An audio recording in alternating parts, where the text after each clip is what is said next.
মায়ের আলমারি খুলে আমার পছন্দ মতো শাড়ি এবং গয়না নিয়ে চলে এসেছি।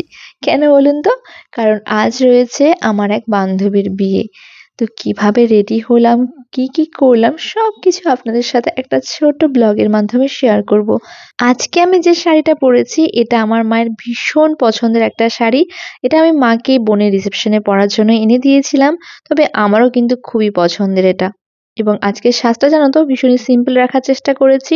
তবে চুলটা একটু খোলা রাখবো ভেবেছিলাম এবং সেভাবেই চুলটা করেছিলাম এবং সামনের দিকের চুলটা একটু কার্ল করে নিয়েছিলাম। তারপর মায়ের কিছু গয়নাগাটি পরে চুলে একটু ফুল লাগিয়ে চওড়া করে একটু সিঁদুর লাগিয়ে হয়ে গেছিলাম পুরো রেডি। তো আমি তো রেডি, চলো এবার বিয়ে বাড়ি যাওয়া যাক। তো বিয়ে বাড়ি গিয়ে যেটা করলাম সবার প্রথমে গিয়ে কনের সাথে দেখা করলাম এবং সেখানে কিছু ফটোস ক্লিক করলাম, একটু ভিডিও নিলাম। তারপর নিজের কিছু আলাদা করে ভিডিও নিলাম। তারপর সবার সাথে বেশ আড্ডা মজা করে একটু বিয়ে